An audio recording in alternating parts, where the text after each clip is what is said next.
مرحبا وأهلا وسهلا بمتابعي ومشاهدي قناة بهية كيتشن على منصة يوتيوب. عندنا في الجنان كل شجرة ينضج ثمارها ينقطفوا، من غير شجرة وحدة اللي ثمارها يبقاو فيها. يجوز الخريف، الشتاء، حتى الربيع وهما فيها. لو كان منديش سليلتي ونقطف ثمارها ما كاش اللي ينحيهم. نورمالمون كما عرفتوا على ما راني نحكي ثمار السفرجل. تفكرت ناس زمان كي قالوا الهضره مع الخوخ، ما السفرجل خناق. بصح اذا رحنا وحضرناه كمربى على بالي بلي كامل يوليو يحوسوا يذوقوه، يوليو يحوسوا عليه من شوكه لشوكه. نورمالمون كما عرفتوا وصفتنا نهار اليوم ان شاء الله راح تكون وصفه معجون تباسه، معجون سلامو او طمين السفرجل. كل منطقه كيفاش يسميو هذا المعجون، تختلف التسميات باختلاف المناطق. يجي قويرص وبنين يشهي.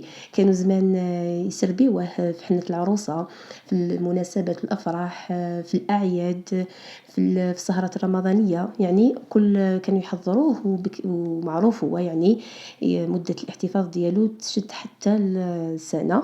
يعني على هذه كانوا يحضروه للمناسبات والأفراح. واليوم جيتكم بمناسبة كذلك العام الجديد بهذه الوصفة الحلوة اللي نتمنى إن شاء الله ونطلب ربي يجعل أيامنا وأيامكم كامل حلوة يا رب. بدون إطالة نبدأ في المقادير وطريقة التحضير.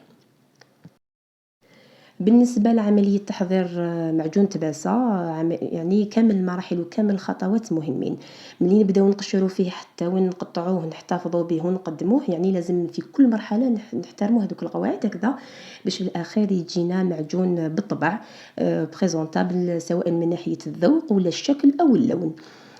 اول خطوه اكيد بعد ما كنا غسلنا مليح الكميه اللي عندنا تاع السفرجل، لانه من بعد باش نوزنوا الكميه النهائيه نجو نقشروه. كما هنا مثلا في الخطوه الاولى في هذه المرحله، القاعده الاساسيه اننا لازم يكون قدامنا الغارس. لازم نجوزو على السفرجل ديالنا مليح بالقرص هكذا باش ما يكحش معنا ويمد لنا في الاخير من بال كولور، يمد لنا اللون يكون بريزونطابل في التقديم ديالو. نكونوا سريعين في عمليه التقشير. والحبيبه اللي نقشروها نجوزو عليها بالقارص. الماء اللي نحطوه فيه الحبيبات ديالنا اكيد كذلك نكونوا دايرين فيه القارص، نقشروه نحولوا القشور اللب الداخلي. وهذوك البلايص من ذاك يشتو الحبه ما تكونش تبان لكم مكموله، بصح تكون شويه فيها هذوك الضربات وين يكون طاب يعني زياده على اللزوم. كما قلت لكم هذه المرحله لازم تجوزوا بالقارص. يعني هو يحتاج يعني بون كونتيتي تاع القارص. لازم تكون عندكم يعني كونتيتي لاباس بها تاع القارص، لانه يستهلك القارص في كل مرحله، وخاصه في هذه المرحله تاع وين نقشروه، لانه يتاكسد وبالخف يكحل معنا. ومن بعد ما حش يمد لنا في الاخر ما حش يمد لنا لون، يعني يكون يحش يمد لنا لون شباب. تحبوا تخلوه كاك حبيبات وفي الاخر باش تقطعوه براج، ولا دي الدوبي يعني تقطعوه براج، تنحولوا النواه الداخليه وتجوزوا عليه بالقارص وتزيدوا تحطوه في هذاك الماء نكونوا كذلك ضفنا له القارص. نكملوا كامل الكميه اللي عندنا بهذه الطريقه. لازم يعني كما قلت لكم القارص ناكد لكم ونعاود لكم باش يحافظ على اللون الاصفر ديالو.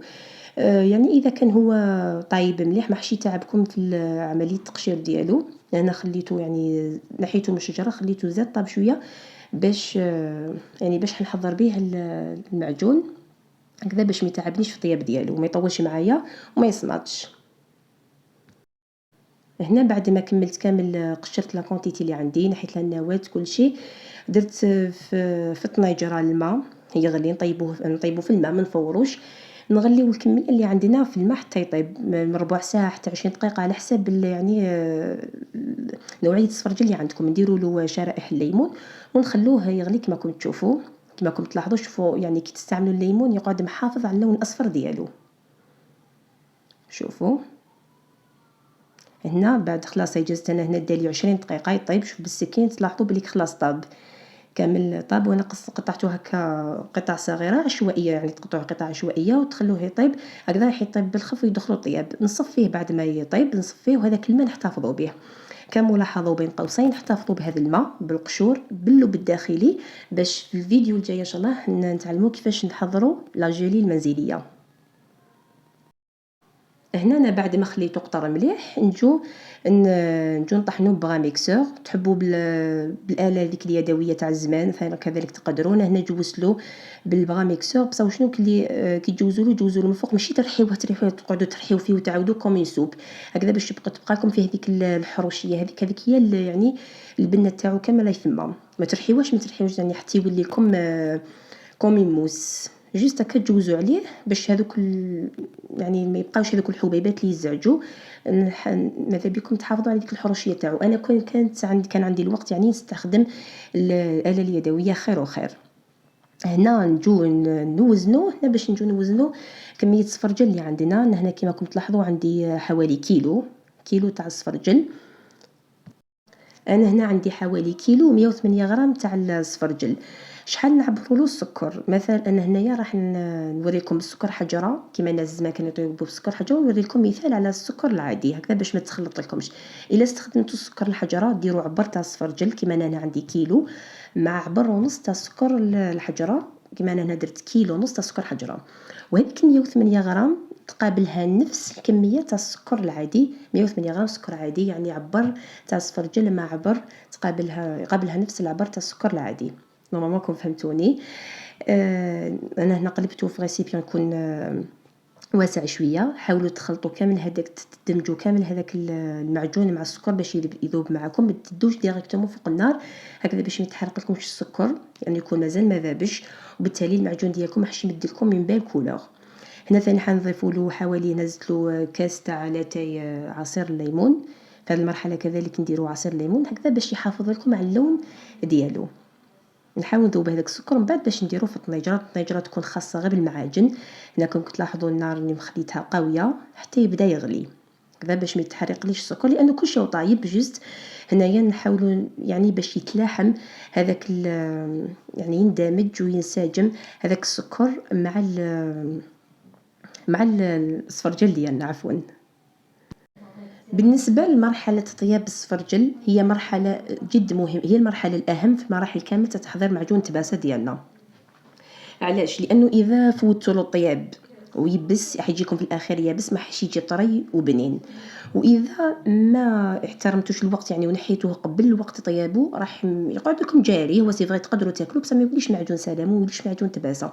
على هذيك لازم تحترموا المدة والطياب ديالو، لازم تطيبوه مليح. كما أنا المدة الإجمالية دالي حوالي 20 حتى 25 دقيقة على حساب الفرن ديالكم.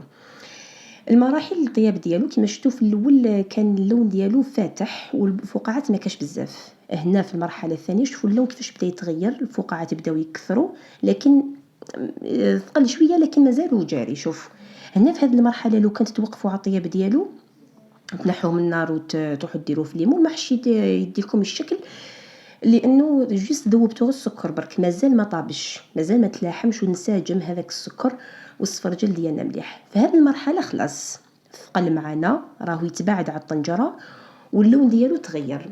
انا هنا غدالي حوالي 25 دقيقه وانا نحرك فيه. شتو الكميه كامل نقصت.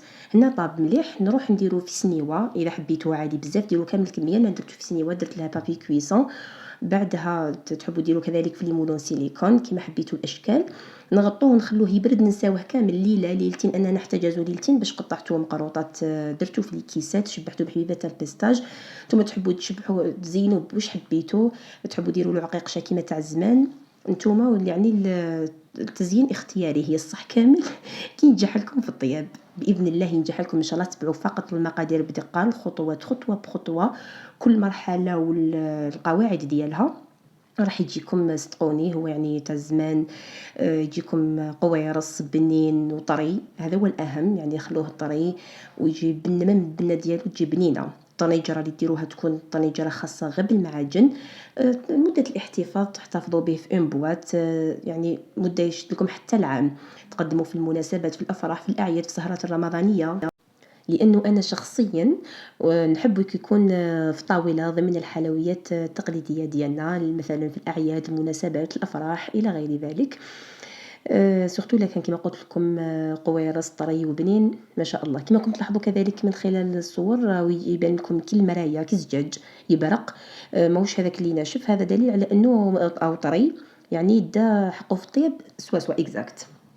على بالي بلي هدرت بزاف اليوم، ان شاء الله تكونوا فهمتوا عليا. اي واحده ما تفهمش شي حاجه تراسلني في لي كومونتير نجاوبها باذن الله. ان شاء الله فيديو اليوم كانت نالت اعجابكم، كانت افادتكم. وصفه اليوم كذلك كانت نالت اعجابكم وكنتوا استفدتوا وفهمتوا عليا. بقى لي غنقول لكم بصحتكم شهيه طيبه، بقاو على خير.